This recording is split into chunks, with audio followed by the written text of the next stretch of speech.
mucho se ha vinculado al candidato José Antonio Kast con la ultraderecha, incluso con ciertas afinidades de países de extrema derecha, de otros movimientos latinoamericanos, incluso españoles, y que tiene un gusto o una añoranza por lo que fue la dictadura de Augusto Pinochet. Cuéntanos, ¿cuál es tu punto de vista al respecto?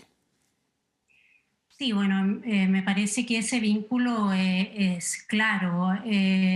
Hay una, digamos, no solamente, digamos, una percepción, ¿cierto?, de que por ser de derecha está cercano al pinochetismo, sino que hay una clara defensa y una definida defensa de las supuestas obras, ¿cierto?, y progreso que habría instalado la dictadura de Pinochet en Chile.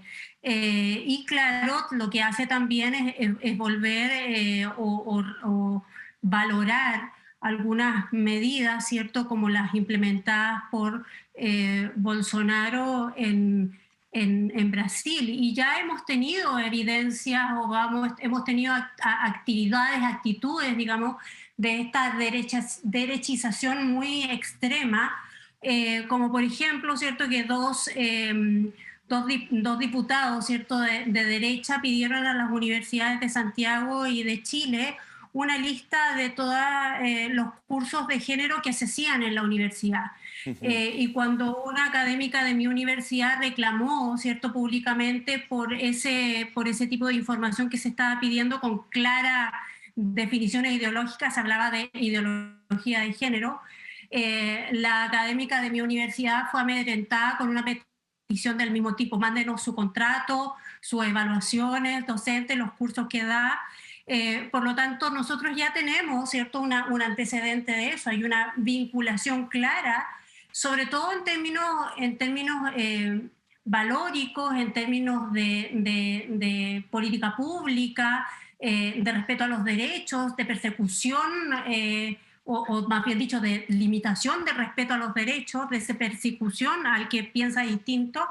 Por lo tanto, no es algo que sea solo un elemento propagandístico de la izquierda o que nos estemos imaginando, ¿cierto?, para poder hacer una contracampaña, sino que Ujú. hay acciones concretas que nos permiten decir que este candidato es un candidato de la ultraderecha. Y también, vuelvo contigo, Ivette, por supuesto también quiero plantear este punto contigo, Pablo, pero ¿qué está pasando con el otro candidato, con Gabriel Boric? También los grupos de derecha lo catalogan, lo suman precisamente con este radicalismo de izquierda, ya lo comentaba Francisco hace unos minutos, lo vinculan con estas alianzas que tienen que ver con el Partido Comunista. También existe esta cierta preocupación al respecto de que se radicalice en caso de ganar Gabriel Boric. Sí, ahí hay una, pero ese sí es mucho más mito. O sea, Pablo señalaba hace un rato, digamos, que el anticomunismo chileno en realidad tiene bastante poca base Ujú, ujú. concreta. El Partido Comunista es un partido muy institucionalista. Y por lo tanto, ¿cierto?, la radicalización sería muy extraña. El Partido Comunista ya participa de un gobierno, ¿cierto?, Sí, el sí, gobierno de Bachelet II. sí, sí. Por lo tanto, no podemos hablar, y ahí claramente no hubo radicalización alguna. Por lo tanto, no creo que ocurra eso. Por otro lado, Gabriel Boric hoy día se está distanciando también del Partido Comunista de lo que pudiera significar, ¿cierto? Ya le dio un portazo a su principal representante, que es el alcalde Jado hoy día, que fue candidato, digamos, en las primarias, Ujú, perdió frente a Gabriel Boric y ya lo dejó inmediatamente afuera.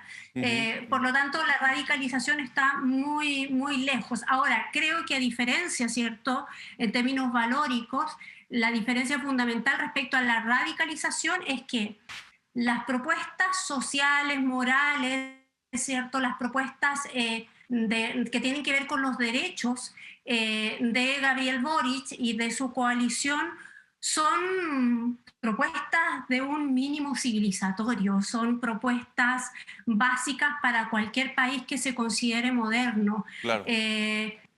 Implica, digamos, no obligar a una niña de 12 años que ha sido violada a tener la guagua. O sea, son cuestiones mínimas. Sí. Por lo tanto, lejos están de una radicalización, situación que no es así con el candidato de derecha. que sí tiene una radicalización de sus posturas que en cualquier país moderno ya esas posturas están absolutamente superadas y dejadas atrás. Claro, claro, sí, importante lo que nos comentas. Pablo, ¿coincides con Ivette o ves las cosas de otro punto de vista? No, tengo mucha coincidencia con Ivette. Eh, Creo que hay una serie de pruebas que nos muestran que Kast como persona y su candidatura está fuera de los márgenes democráticos, tanto en sus propuestas hacia el futuro como en su relación con el pasado. Miguel Krasnov, uno de los asesinos, de los torturadores más grandes de la dictadura de Pinochet, que suma más de 80 condenas, que tiene más de 700 años de cárcel de condena, eh, José Antonio Kast fue a visitarlo, ¿no? Y su reacción fue decir que él lo vio y que no cree que sea cierto todo lo que se dice sobre él. Sobre Pinochet ha dicho cosas como que le gustaría tomarse un tecito con él o que si estuviera vivo probablemente votaría por él. Desde el regreso a la democracia no hemos tenido ningún presidente o presidenta que hubiese estado por el sí en el plebiscito del 88, incluso el presidente Piñera, el único de derecha, se ufana de haber votado por el no. José Antonio Kast no solamente reivindica el golpe de Estado y la dictadura, sino que también en sus propuestas está eliminar el Instituto Nacional de Derechos Humanos y en algo que ya va en contra de los derechos adquiridos, las víctimas de la dictadura reciben algunas reparaciones, entre ellas becas y pensiones muy bajas, y él propone eliminarlas porque dice que ha pasado mucho tiempo. Ujú, Hay videos en donde él propone indultar a los torturadores. ujú. Entonces, sí. ¿Me decías algo, Mar? No, no, no, adelante, adelante. Sí, estoy asintiendo lo que Sí, comentas, sí.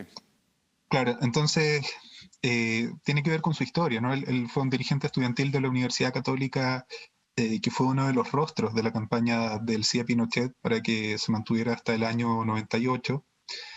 Eh, Incluso el libro A la sombra de los cuervos de Javier Rebolledo Escobar hace un vínculo en donde su familia había dado colaboración civil vinculada a la desaparición de campesinos en Paine. Eso se ha escrito. Entonces, es un triunfo, es la regresión del pinochetismo, es una bofetada nuevamente a todas las víctimas y también a las víctimas porque no olvidemos que el presidente Piñera, que hay 5 informes de derechos humanos que dicen que durante el estallido social en Chile se violaron los derechos humanos.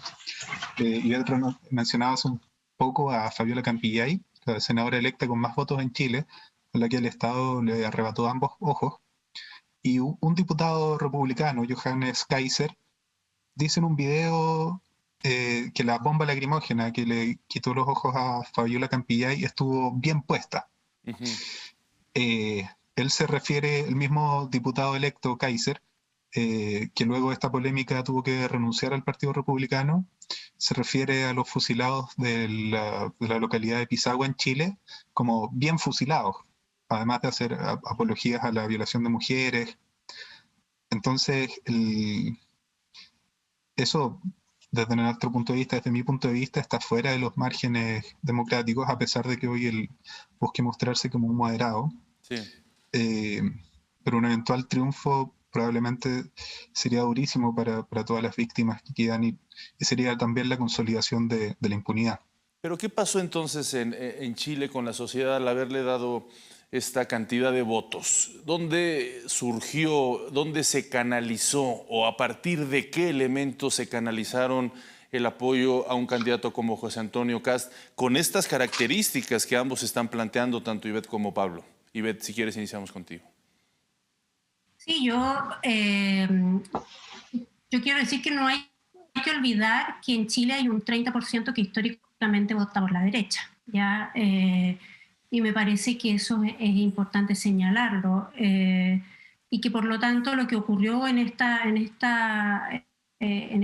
periodo, digamos, en este ciclo, es que esa derecha que había en algunos casos sido liderada por algunos sujetos de corte mucho más liberal, como por ejemplo, ¿cierto?, algunos representantes de Renovación Nacional, de Evópoli, el mismo presidente Sebastián Piñera. Hoy día esa derecha se atrinchera en una postura defensista, temerosa de la pérdida de los privilegios, y que frente a también a este contexto de incertidumbre económica y de mayores exigencias también del mundo popular respecto a la mejora o a la disminución de la gran desigualdad que hay en Chile, termina instalándose valóricamente. Desde ahí hace campaña.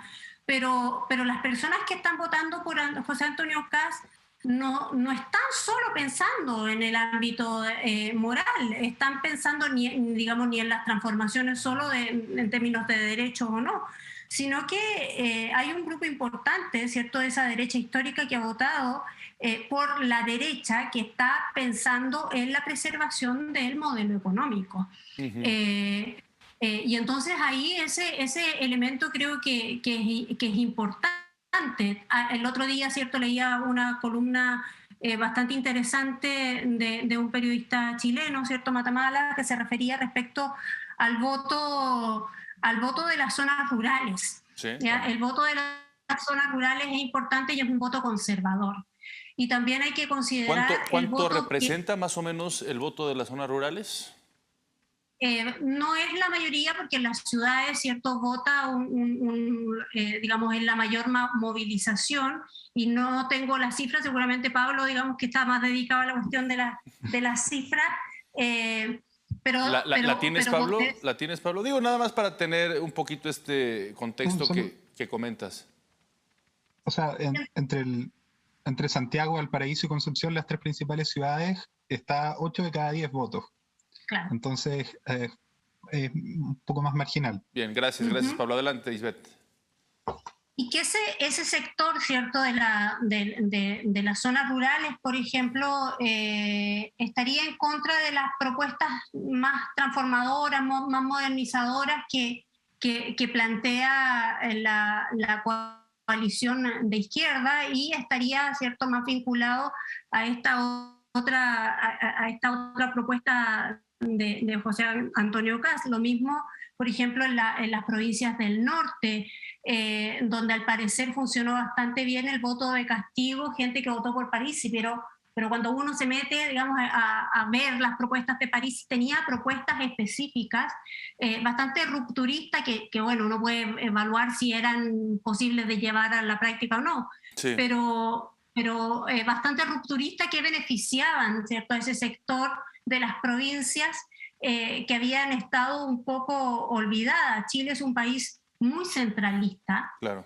¿ya? Y eso también tiene efectos electorales. Y que, claro, puede que no sea lo que define finalmente los dos candidatos, pero sí es lo que generó la dispersión de los votos de la izquierda. Sí, sí. ¿Ya? Y que termina, ¿cierto?, instalando la fuerza de Kast.